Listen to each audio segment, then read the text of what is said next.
Bonjour les amis, eh bien, quelle annonce, hein, n'est-ce pas? La conférence PlayStation du 4 juin, qui devait se tenir donc le 4 juin, jeudi, a été annulée. On en a vu les raisons, et je dois avouer qu'au début j'étais assez d'accord avec eux, et puis j'ai eu un doute alimenté par d'ailleurs un autre youtubeur. Je vais m'en expliquer tout de suite, et vous allez comprendre pourquoi. Et sinon, je vais parler aussi d'une autre annonce, une nouvelle, comme quoi Xbox aurait tout juste commencé à lancer sa ligne de production parce qu'ils avaient des rectificatifs hardware à faire jusqu'à maintenant, et ça, je n'y crois pas du tout. A tout de suite.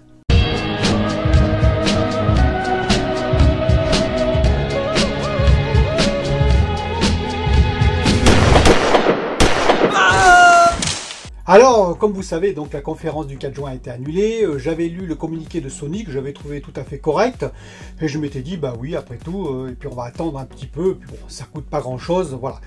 Et puis, j'ai eu des commentaires sur ma chaîne d'ailleurs. Hein, j'ai eu un ou deux commentaires sur ma chaîne à propos de cet événement, qui était plutôt assez, on va dire, dur envers Sony. Bon, ok, ça m'a mis un peu le doute, mais sans plus.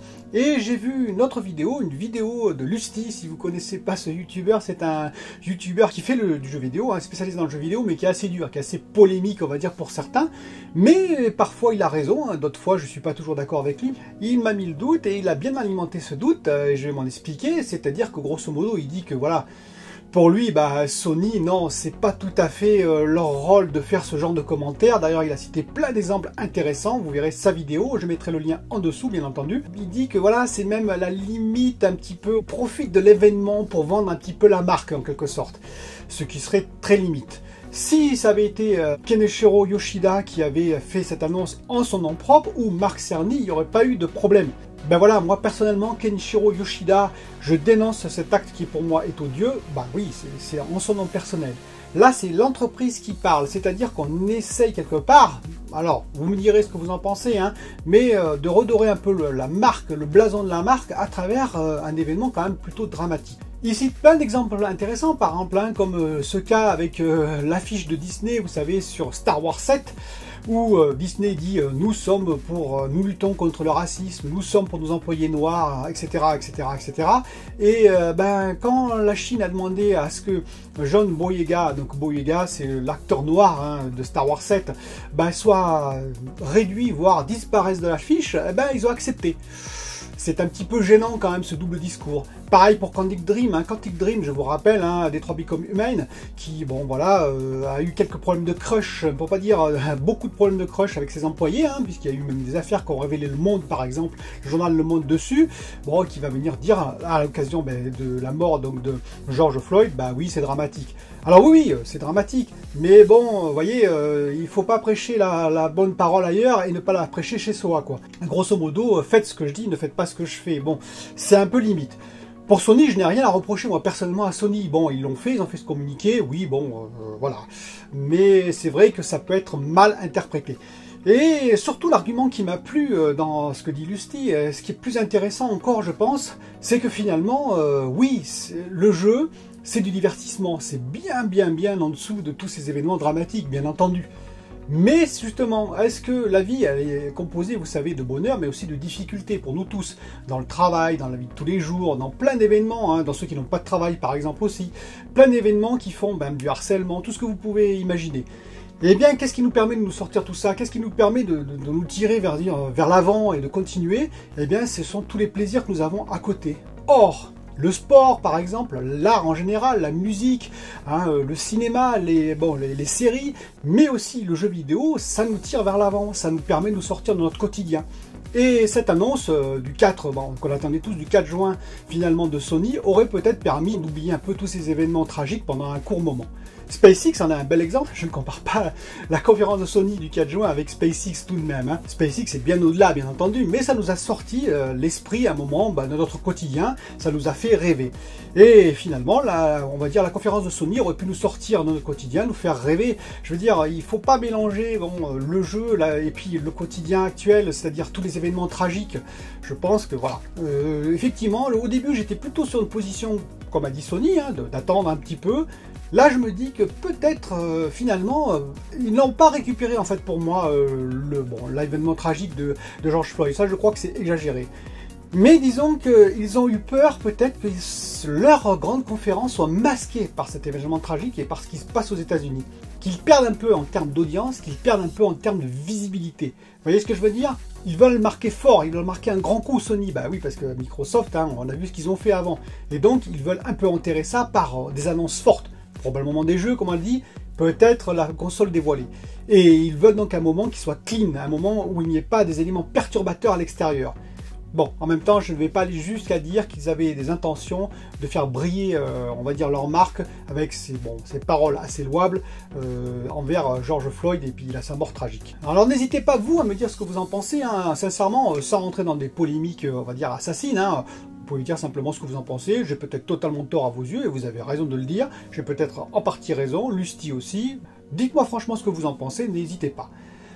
Ensuite, je vais parler d'un second sujet, un second bruit. Enfin, un bruit, c'est pas un bruit, mais j'ai entendu Xbox va tout juste commencer sa chaîne de production, tout juste maintenant, parce que, voilà, ils avaient des réglages hardware à faire jusqu'à maintenant. Alors ça, je n'y crois pas du tout. Je vous le dis tout de suite. Je pense que déjà, la chaîne de production tourne et que les Xbox Series X sont en train de commencer à sortir, enfin, entre guillemets. Pourquoi ? Bah, il faut savoir qu'il y a des tas d'essais de qualification à faire sur la machine. C'est-à-dire que, grosso modo, une ligne de production, ça se monte pas en 2 jours. Eh oui, ça se monte en plusieurs mois. On ne change pas une ligne de production comme ça. On ne change pas non plus un motherboard, par exemple. Le motherboard, c'est là où on va mettre tous les composants dessus, comme ça, parce qu'il manque un condensateur, par exemple. Ah, on va changer un condensateur. Non, ça se fait pas comme ça. Parce que si vous changez un condensateur au dernier moment, par exemple, sur le motherboard, et que vous ne faites pas la qualification de ce condensateur, voilà, c'est très long la qualification, je vais en parler après, eh bien, au bout de 6 mois, vous risquez, par exemple, d'avoir toutes les Xbox qui tombent en panne. Toutes! Imaginez le désastre pour Microsoft. Et même si c'est 1 an ou 2 ans après, imaginez, même si c'est après la période de garantie, imaginez. Il y aura 5 ou 10 ou 15 millions de Xbox vendus, très bien. Mais ils comptent en vendre 100 millions au moins sur 7 ans, sur la durée de vie de leur machine. Si au bout de 2 ans, elles tombent toutes en panne, qu'est-ce que vous allez penser de Microsoft? Ça va être un désastre. Vous savez, il y a beaucoup de marques, hein, d'anciennes marques et même de nouvelles marques, qui ont eu leur, on va dire, réputation plombée parce que, voilà, ils n'avaient pas une bonne réputation en termes de durée de vie. Parce que les appareils tombaient trop souvent en panne. Et donc on disait c'est du bas de gamme. Xbox Series X, ils veulent sûrement pas ça à Microsoft. Hein. Ils veulent que ce soit une machine fiable, une machine qui dure dans le temps, une machine qui se vendra sur 7 ans. Donc pas question de faire ça. Ce qui veut dire que le matériel, tout le design, on va dire, le motherboard, les composants qu'il y a dessus, ils sont finalisés. Le changement qu'on peut faire, c'est plutôt sur le software. Parce que le hardware, comme je vous le répète, il faut savoir que dès la fab, par exemple TSMC, ils ont fait des essais aussi de qualification sur leur process. Et oui, pour voir si par exemple, à telle distance, ce qu'on appelle la DRM, le Design Rules Material, pour voir si par exemple 2 lignes de métal, si elles sont trop proches, on peut avoir un court-circuit à terme. Avec le temps par exemple, vous savez, la migration des électrons. Ça peut donner un court-circuit au bout d'1 an, 2 ans, 3 ans, si c'est trop proche. Donc il y a des règles de design très précises. Ces règles de design sont implémentées dans ce qu'on appelle des prototypes. Et ensuite, on va faire des essais de qualification, comme de l'HTOL par exemple. Hein. Donc c'est Height Temperature Operating Life. Ça permet par un essai de température élevée à 125 degrés généralement, d'accélérer la durée de vie des composants, donc des prototypes en l'occurrence, pour voir si les prototypes, les transistors de base, les condensateurs, les résistances, du process en question, le 7 nanomètres, vont tenir la durée de vie requise, c'est-à-dire plus de 5 ans. Si ça tient, ça veut dire qu'il n'y a pas de problème. S'il y a des problèmes, ils vont les détecter et corriger le process en question. Il y a d'autres tests, hein, comme le FR, enfin Early Failure Rate, il y en a plein. Une fois qu'on a fait tous ces essais sur le process, on peut commencer à designer les puces avec ce process. C'est ce qu'a fait AMD. Une fois que les puces sont fabriquées, CPU et GPU par exemple, hop, on recommence. On fait la même chose, une période de qualification sur un certain nombre de pièces. On fait de l'HTOL, on fait de l'EFR, on fait d'autres essais. De la même manière, comme ça, on voit s'il y a des faiblesses de design, c'est-à-dire s'il y a des règles qui n'ont pas été respectées ou s'il y a des problèmes qui viennent du process ou même du design. Une fois qu'on a fait ça sur tous les composants hein, de la Xbox Series X et de la PS5, bien entendu, hein, tous les composants, du condensateur jusqu'au CPU, GPU, plein, bah, même aussi l'alimentation, vous pouvez même le Blu-ray, tous les composants sont testés comme ça. On assemble et il y a encore des essais, bien entendu, Xbox Series X et PS5, où on va les faire tourner un certain temps, d'une certaine façon, un certain nombre, hein, pour voir qu'il n'y en a pas de faiblesse, on va dire, de durée de vie ou de problème qu'on n'aurait pas découvert jusqu'à maintenant. Donc vous comprenez que le matériel, enfin tout ce qui est matériel design et tout ce qu'on va intégrer dans la console, on ne le fait pas au dernier moment. C'est pour ça que je n'y crois pas trop à cette information. Je crois plus, par contre, effectivement, au software. Bah oui, le software, c'est facile à modifier jusqu'au bout. Hein. J'en sais quelque chose, je fais du soft. Vous pouvez faire un petit patch, vous savez, les patchs jeux, vous en avez beaucoup. Hein. Hop, vous sortez le petit jeu, vous sortez, pourquoi pas l'OS ou n'importe quoi. Il y a un petit problème, patch, hop, c'est chargé et c'est corrigé.